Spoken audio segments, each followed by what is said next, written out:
Bonjour et bienvenue à notre deuxième leçon sur le cours d'intégration régionale en Afrique. Dans la première leçon, nous avons vu une introduction générale du cours où nous avons présenté les objectifs ainsi que le contenu du cours. Nous avons terminé notre première leçon par un aperçu global des accords commerciaux régionaux dans le monde. Dans notre deuxième leçon, nous allons nous concentrer beaucoup plus sur le processus d'intégration régionale en Afrique. Nous allons commencer par voir les stades de l'intégration régionale et nous allons terminer par les principes ainsi que les piliers de l'intégration régionale en Afrique. Donc, je vous invite à suivre la leçon du début à la fin pour ne rater aucune partie de son contenu. Bonjour et bienvenue encore. Aujourd'hui, nous allons voir notre deuxième leçon sur le processus d'intégration régionale en Afrique. Notre deuxième leçon est composée de deux éléments principaux. On va voir les différents stades de l'intégration et dans le deuxième point, on va voir l'historique des efforts déployés en Afrique en appui à l'intégration régionale. Le premier point, sur les différents stades de l'intégration régionale, il y a plusieurs classifications des stades de l'intégration régionale, mais dans le cadre de notre cours, nous allons retenir la classification donnée par l'économiste Balassa dans les années 60.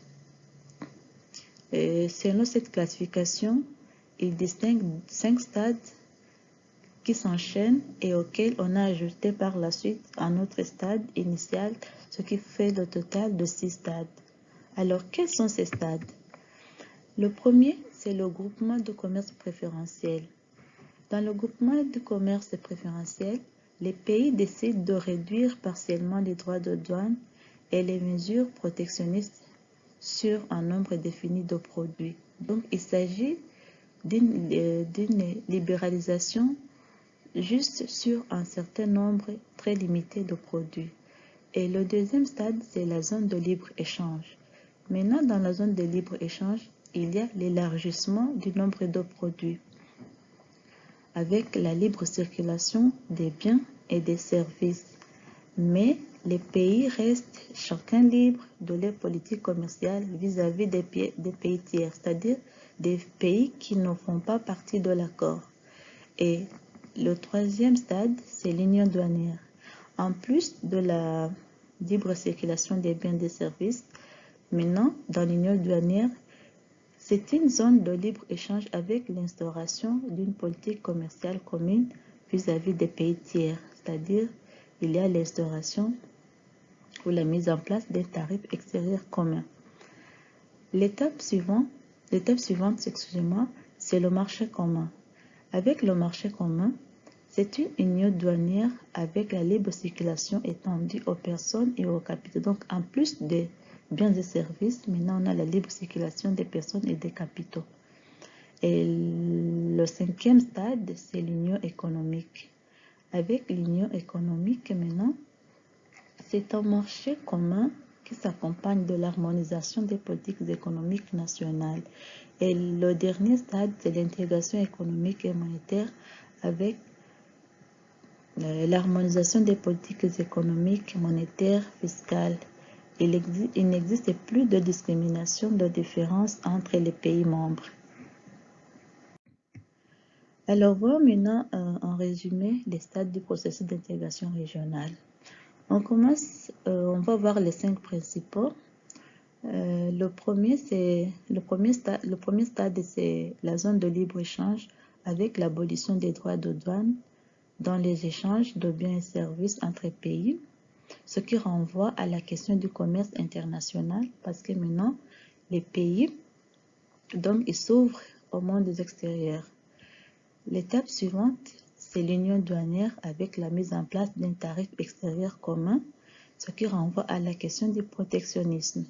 Parce qu'avec la libéralisation ou bien la suppression des droits de douane et d'autres mesures protectionnistes, il y a des produits ou bien certains secteurs d'entreprises qui seront vulnérables à la concurrence étrangère. Donc les pays ils ont tendance à prendre des mesures protectionnistes pour protéger les entreprises locales. Et l'étape suivante, c'est le marché commun. Maintenant, avec le marché commun, en plus des marchandises, donc les biens et services, il y a la libre circulation des capitaux et des personnes, ce qui renvoie à la question de la mondialisation donc en général.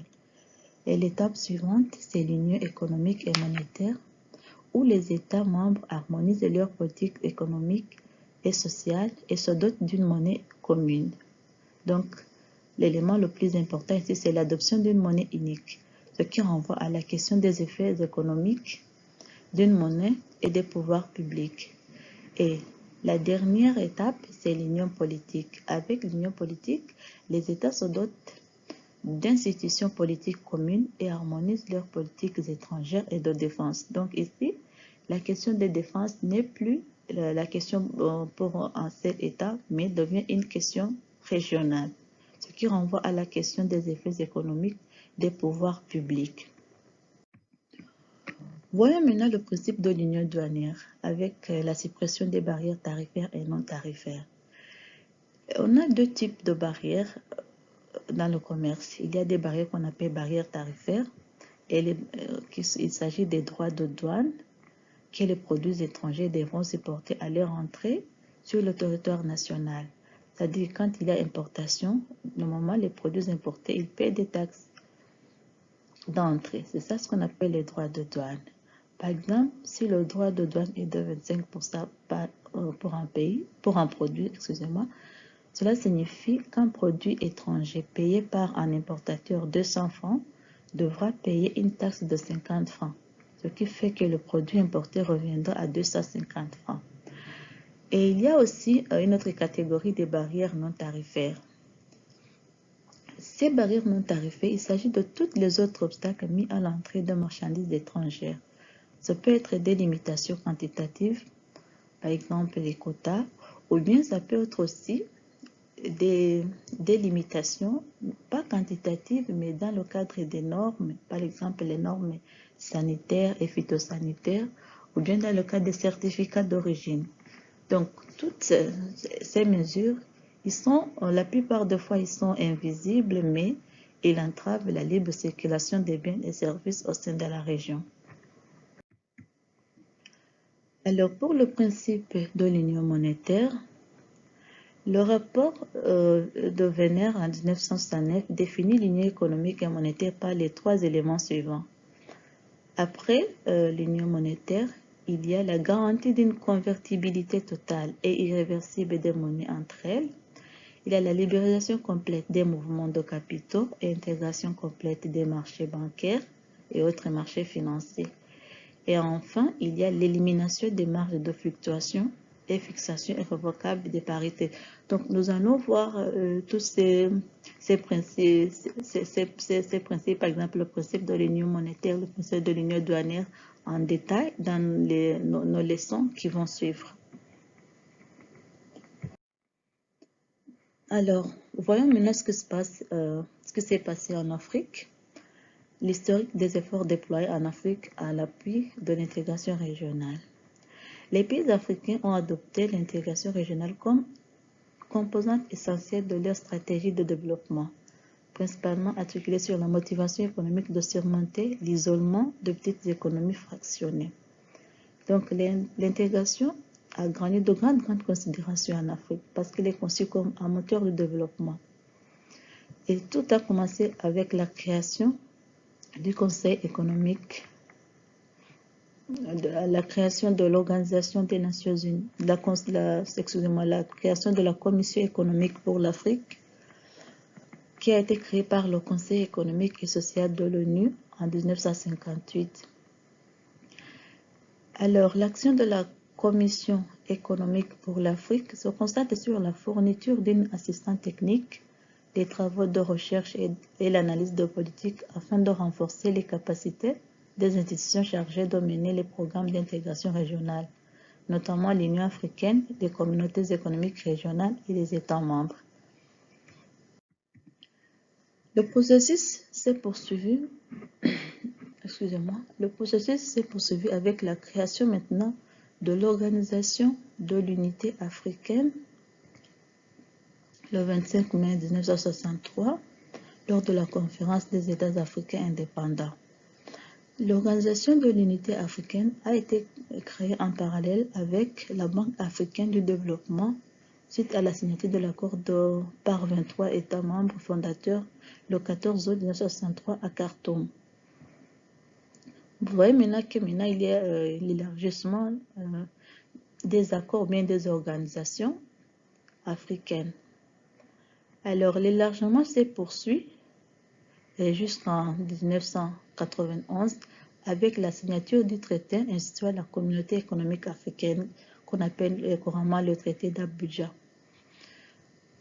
Les autres communautés économiques régionales, à savoir l'autorité intergouvernementale pour le développement qui a été établie en 1986, l'Union du Maghreb arabe établie en 1989, la communauté des États sahélo-sahariens fondée en 1998 et la communauté d'Afrique de l'Est, la première communauté d'Afrique de l'Est qui a été fondée en 1977,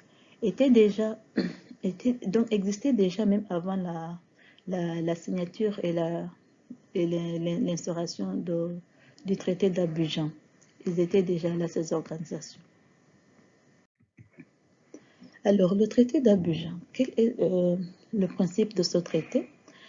La stratégie globale, la stratégie globale de développement du continent africain repose sur l'intégration régionale, tel qu'adopté et poursuivi par le sommet de l'Union africaine.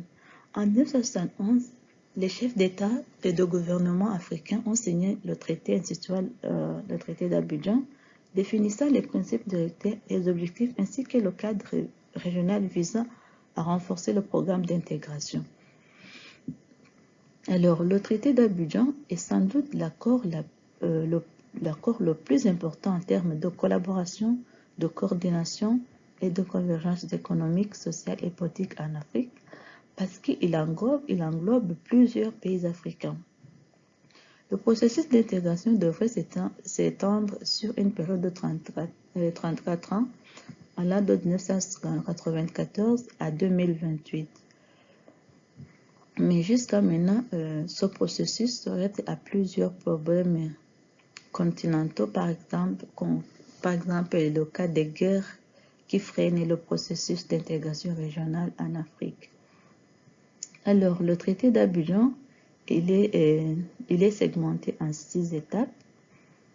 Et cette segmentation en 6 étapes est motivée par la volonté de commencer par une forte intégration au niveau régional, à la création et au renforcement des communautés économiques régionales qui seront intégrées à la communauté économique africaine. Voyons maintenant le traité. Dans la première étape du traité, il doit y avoir le renforcement des communautés économiques régionales existantes, avec la création de nouvelles communautés économiques régionales dans la région où il n'en existait pas. La deuxième étape, c'est la stabilisation des barrières tarifaires et non tarifaires, des droits de douane et des taxes intérieures dans chaque communauté économique régionale. La mise en place d'un calendrier de la suppression des barrières, l'harmonisation des droits de douane, le renforcement de l'intégration sectorielle et la coordination et harmonisation des activités économiques régionales. Alors, quant à la troisième étape, qui s'est étendue de 2007 à 2017, il devait y avoir la création d'une zone de libre-échange et mise en place d'une union donnée dans chaque communauté économique régionale. La quatrième étape, selon le programme qui a été établi, devait y avoir la coordination et harmonisation des systèmes tarifaires et non tarifaires au sein des communautés économiques régionales pour parvenir à une union douanière continentale. Quant à la cinquième étape, il doit y avoir la politique sectorielle commune, l'harmonisation des politiques monétaires, financières et budgétaires, la libre circulation des personnes, des droits de résidence et d'établissement. Et enfin, pour la sixième étape, sera la création du marché commun africain, de l'Union économique et monétaire panafricaine, la mise en place de la création d'une banque centrale africaine, la création du Parlement panafricain et le sort des multinationales africaines. Mais tous ces efforts, tous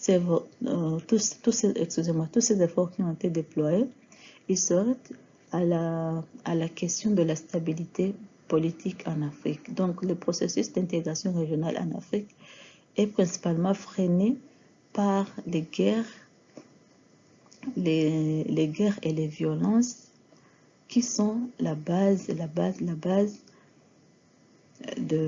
du retard observé dans la mise en œuvre de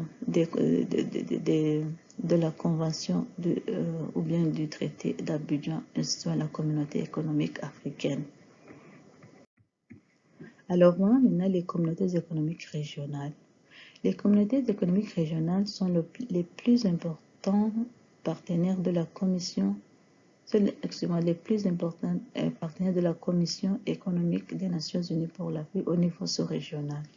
À ce titre, la Commission et ses bureaux sous-régionaux travaillent en étroite collaboration avec les principales communautés économiques régionales pour harmoniser leur composition, renforcer leur politique et asseoir les capacités techniques dans la perspective de l'intégration régionale. Actuellement, on a 8 communautés économiques régionales en Afrique, notamment l'Union du Maghreb arabe, la communauté des États sahélo-sahariens, le marché commun de l'Afrique orientale et australe, la communauté de l'Afrique de l'Est, la communauté économique des États de l'Afrique de l'Ouest, la communauté économique des États de l'Afrique centrale, l'autorité intergouvernementale pour le développement et la communauté de développement de l'Afrique centrale. Il est à noter que certaines de ces communautés économiques régionales ont déjà mis au point ces dernières années des projets pour la création d'union monétaire. Il s'agit par exemple de la communauté économique des États de l'Afrique de l'Ouest qui travaille sérieusement à l'instauration d'une monnaie commune. Elle espère commencer par une zone monétaire commune qui engloberait le Nigeria, le Ghana, la Gambie, la Guinée et la Sierra Leone et qui fusionnera à une date ultérieure avec la zone franc de l'Union économique et monétaire ouest-africaine pour créer une monnaie de la communauté économique des États de l'Afrique de l'Ouest. Et le deuxième exemple, c'est la communauté de développement d'Afrique australe, le marché commun de l'Afrique orientale et australe et la communauté de l'Afrique de l'Est qui envisagent aussi de créer des monnaies communes. Alors, terminons notre deuxième leçon par cette belle image de l'Afrique et qui nous montre les différentes communautés économiques régionales en Afrique. Par exemple, on peut voir sur la carte, il y a le Maghreb, qui est l'Union Maghreb arabe. Il y a aussi le COMESA qui est ici, il y a l'East Africa qui est là-bas, il y a aussi le SADC qui est ici, il y a les CAS. Donc, vous voyez qu'il y a plusieurs communautés économiques régionales et aussi il y a aussi 6 organisations intergouvernementales en Afrique. Donc, l'Afrique est caractérisée par l'Overlapping Membership qui est l'appartenance à plusieurs accords commerciaux sous-régionaux. Et ça, cette appartenance à plusieurs accords commerciaux sous-régionaux, il a un impact négatif sur l'évaluation des effets de ces accords sur le développement économique de ces pays. Alors, c'est la fin de notre deuxième leçon. Je vous remercie de l'avoir suivi et rendez-vous à notre troisième leçon la semaine prochaine.